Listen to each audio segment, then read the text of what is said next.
What is up, guys? Winner Kills here. Welcome back to a brand new post-commentary duel video. Today we've got something brand new for you, brand new on the channel, never seen before. That's right, Mekk-Kinght Invoked. You saw it in the title. Player on the right playing Mekk-Kinght Invoked. First time I've ever seen the deck played. And player on the left playing Paleo. You guys saw this guy play, I believe, in the Paleo versus Pendulum matchup. If you didn't catch that, you still can. It's up on the channel already. Just go into the dual videos playlist on my channel. Also, if you missed it, we did an unboxing of the Kaiba Legendary set. Some things were pulled. You might want to check it out. It'll be annotated at the end of the video here. But anyways, this is a 45-minute match. Sped it up a little bit. Cut it in half basically, but we got Mekk-Kinght Invoked versus Paleo. We got two, looks like Morella send Morella on the other side, basically the Paleo trap that sends a trap, and he's got another Morella. Looks like to meet that Alistair in response to its activation. So Morella will send, looks like Hallucigenia. I didn't even know that one was played that much, but maybe now it is. But of course, one of his 3 Morellas engraved will get activated by the activation of a Morella, summoning it to the field, level 2, unaffected by monster effects. As we know, I believe, what are the attack stats on these bad boys? It's like, what, 1200 attack, 0 defense? Card is not treated as a trap. But he does have Magical Meltdown, as we know, and he does have Alistair, and who would have guessed? There it is, the Invocation. We do see an Effect Veiler in hand, and we're gonna see the Sacred Swords get activated, and Hallucigenia is gonna hit the board. Now I believe Sacred Swords, I don't think it's called Sacred Swords. This trap card name, the name of it escapes me. It's Spiritual Swords of Revealing Light. I've mixed it up in the last video, because the last video Paleo player was in it, I believe. Activate this card, I think I was calling it something else. So my apologies for that. But it looks like it will go through. The summon's gonna go through. He's gonna have to ditch the Valor though, for that Mekaba. And Mekaba will negate, looks like, the activation of Coilia. Rather interesting name. But his attacks will get negated since Mekaba's effect to negate already burned on the activation of Coilia. So that Toad will be able to hit the board, no problem. Toad, posing a bit of a threat to the other player, has the ability to now freely try and bait out that Mekaba effect, knowing full well that he's got the power to negate it if he wants to with this Toad, and perhaps steal that Mekaba and put it on his side of the field, because it can only do good at that point. He gets himself a Mekaba, gets to use this effect. His deck plays monster spells and traps, can negate a lot of stuff. Anti-Spell Fragrance. You see Eater of Millions in the hand. What is that going to do for him right now? Plenty of cards still left in the extra deck. Only burned through 1 Mekaba at this point. However, trying to get that Morella out of grave on the activation of that anti-spell. But in response, smart choice, we're going to see the Scapegoat come down. I know he's using a dice. He should be using tokens. It's Master Rule 4. What is it? It's not that big of a deal, honestly, ladies and gentlemen. It might be to some people. To me, it's not really. He's got 4 tokens on the field. In a perfect world, should they be actual physical tokens, card per card? Yes, if we're keeping it legit. But this isn't a YCS. It's locals. Some people treat their locals like YCSs. That's perfectly fine. But based on what's happening here, looks like he's going to use that Spiritual Swords to negate a whole bunch of attacks. Keep that Toad on the field. Most important thing to keep on the field. Keep his Frog engine going. As you can see, he's got Dupe Frog, Swap Frog as well on the board. Ronin's Engrave, exactly what he's looking for. Gonna link up into Mastar Boy, of course. Very accessible in this deck. We know this. We've seen it before. You guys saw the last video. Mastar Boy, MVP in this deck, putting your Toads into the graveyard, your old used crusty Toads, throwing them into the grave to be reused, etc., etc. Get that Mastar Boy. Everything is getting a little beefier on the board. I believe that Swap Frog now sitting at 1500, not posing too big of a threat, but Mekaba Still a bit of a force on this field. How much more life points, though, is the Paleo player willing to pay at this point? Normal summoning dupe, and then attempting to link even further into what I believe to be a Borlo Dragon. Borlo Dragon, this just in, hitting the field. There he is, Borlo Dragon. Link 4, 3000 attack. He has the ability here to beat over the Mekka, but he's got to be careful. Does he have the Alistair in hand? I wasn't paying attention. I wasn't checking his hand. If he does have it, you know, he might be out of luck here. But neither player can target Borlo with monster effects. And once returned, you can target one face-up monster in the field. Loses 500 attack and defense. Opponent activate cards or effects in response to this card's effect activation. And at the start of the damage step, if this card attacks an opponent's monster, you can place that monster in a zone this card points to and take control of it. Okay, well, it looks like its ability to make it lose attack, maybe perhaps in fear of a Mekka, or not a Mekka, but an Alistair, is going to end up negating and banishing the Borlo, it looks like. And then we're going to see a little bit later on here another Meltdown being played. And then Dupe Frog being banished for Ronin Totem. Going into Opabinia, searching a trap. Opabinia allows him to basically activate Paleozoic trap cards from his hand while it's on the board. Very, very good. So he's got access to a whole lot of Paleo cards. And it looks like he is going to grab Olenoides. Basically, your Twin Twister, your MST.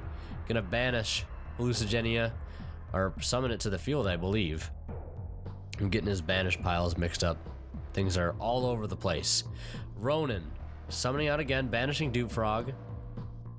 We're gonna go for a rank 2, it's Toad. Of course, Mistar Boy giving him that extra monster zone, and it looks like he's gonna pass it back over to the Mekk-Kinght Invoked player. Standby phase, we're gonna see the Totally Awesome try to activate to summon, but he did drop Ash Blossom. He does have a chance to respond here with the Toad, if he'd like. I'm not sure if Mistar Boy is actually an Aqua, if you might be able to tribute it, although I don't know if that would even be worth it. Honestly, Starboy is an Aqua, so he does have the opportunity to tribute that if he wants to negate that Ash Blossom. But it doesn't look like he's going to at this point, since long past the activation of it. Mekka is going to swing over Toad. Of course, he's going to pay another 1,000 to negate the attack. Standby phase. Totally Awesome going off again. It's getting a lot of effects off. It's fueling his graveyard. We've seen him bring back several Dupe Frogs, or not Dupe Frogs, but several Ronin Totems at this point. Summoning out Swap Frog, sending Swap Frog returning to the hand, and then getting normal summoned for his normal, sending a Dupe Frog. His graveyard is like a swamp, dude. There is so many frogs and toads in there. It's unbelievable. This is his swamp. This is his swamp right now, guys. I don't know if the Mekk-Kinght player is going to be able to get any sort of momentum here. It's looking kind of rough. 2 Toads on the board now. You let him get an Xyz, Paleo, you let him get 1. You're having a hard time at that point. We haven't really seen any Mekk-Kinght for the Mekk-Kinght Invoked player. Maybe not the best hand we've seen him. We'll see him open this match. Kind of unfortunate, although that is Yu-Gi-Oh! Does happen. Those Toads, of course, getting that 500 attack boost, being able to beat over the Mekka. No Alistair in hand. No Alistair to search. That's the one thing you really want to stop Invoked. Get rid of the Alistair as soon as possible. Get it out of circulation, however you end up doing it. Just get it out of circulation as soon as possible, because it's going to allow their engine to keep going, much like we've seen the Toad engine keep going here. And we're going to see the Fire Invoked fusion, which I believe is Purgatrio. This guy gains 200 attack for each card your opponent controls, and he can attack all monsters once each, and he does piercing damage. For the Paleo player here, trying to activate spiritual swords, there's the Ghost Ogre so prominently displayed on the field. But he's gonna, no problem, tribute that Mistar Boy, negate it, get it out of here. No, sir. No Ghost Ogre for you today. He's gonna pay the 2,000. Keep his toads on the board. It's keeping him in the game. He's probably very low on life points at this point, I would say. But Purgatrio is not gonna be able to do the job it usually intends to do. In the process, it'll lose 200 attack points. There is Alistair. Like I said, get it out of circulation. Using the other Toad's effect, attributing itself, grabbing a Dupe Frog back to hand, sending that Alistair to his side of the field. Checking the banished pile. Plenty of Toads in there and a Borlo Dragon. Of all things. Gonna pass it back over to the Paleo player. Can't get much done at this point. The Mekk-Kinght Invoked player kind of struggling here. Game 1. Mekk-Kinght engine would probably be very helpful at this point. Plenty of cards lined up in different zones. Definitely would be helpful. He's gonna flip up that Alistair. Be interesting to see what's gonna happen at this point. Just flipping up the Alistair, it looks like. Not doing anything else. Just setting a couple back row. Summoning another Alistair. Getting negated with the Dupe Frog added to hand. Setting another Alistair inside of the field. And you're thinking, how much life points does this man have left? It doesn't matter. He's got Waboku. Perhaps a card to save the game. Right there. That Purgatrio's got a lot of attack. Do the math. 200 for every card on the Paleo side of the field. Morello hits the side of the field as well on the activation of Waboku. Flipping up 2 Alistairs. He doesn't need to search. You can make a rank 4 if he wanted to. You could use him for link fodder if he wanted to. Purgatrio gaining 2, 4, 6, 8, 10, 12, 14. Quick maths happening on this channel, ladies and gentlemen. Quick maths happening. And going to perhaps link summon here for 3 into Decode Talker. Is he gonna make another Toad? I believe so. Double Ronin coming out. He can make it happen right here. Oh no! 3 for Anomalocaris. Detaching to pop Purgatrio. Get him off the field. This Paleo man, he's unstoppable. They said it's not meta. I don't know. Mekk-Kinght Invoke, one of the best decks right now. Will be when True Draco does get hit, and it will get hit. I can assure you that. Invoked, Mekk-Kinght gonna probably be one of the best upcoming decks, but Paleo, I don't know where it stands in the meta, but it seems pretty good. But this guy on the left, Paleo player, been playing for a long time. He's a veteran. Don't get him mistaken. Anyways, we're gonna go into game 2 here. 13 minutes into the video roughly, and we're just getting started in game 2. Very long, almost 30-minute game 1 in a 40-minute round. Setting 4 back row and 1 monster for the Paleo player going first. The setup he probably wanted, although we've seen it in the past happen where, you know, that always might not be good for the Paleo player depending on what set. Could be just bluffs. Breakthrough skill, ulti looking icy. Negating that Alistair. Uh-oh, what are you gonna do now? No searches. Taking that Alistair out of the equation. And we're gonna see some Mekk-Knights here. Finally, Mekk-Knight Blue Sky hitting the board. If 2 or more cards in the same column, you can special summon this card from your hand to that column. You can only special summon Mekk-Knight Blue Sky once per turn. Luckily, I got the card effects pulled up here because I'm kind of new to these guys. And then basically, you can add Mekk-Knight monsters with different names except himself from your deck equal to the number of cards your opponent controls in this column. So he can get 2 searches, 2 Mekk-Knights to his hand for free because your Paleo player over here has got a monster, that set monster and that trap underneath it, presumably a trap, underneath it lined up, so he gets double searches. And Mekk-Knight Blue Sky is a light.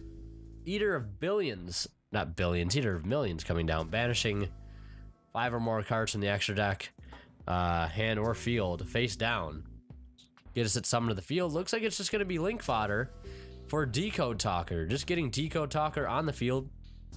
Of course, it'll give the Paleo player an extra monster zone in addition. And then we're going to see Indigo Eclipse hit the board, as well as Red Moon. So many Mekk-Knight monsters. And I believe there's another one on the field as well.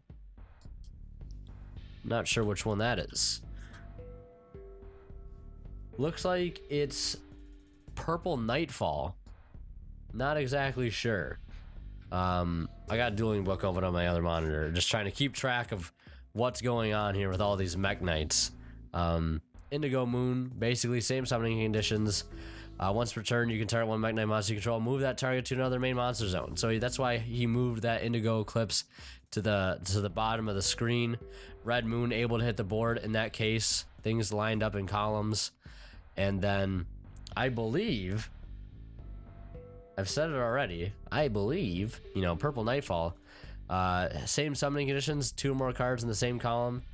You can target one Mekk-Knight monster you control, banish it until the next standby phase, and if you do, add one Mekk-Knight monster from your deck to your hand, except himself.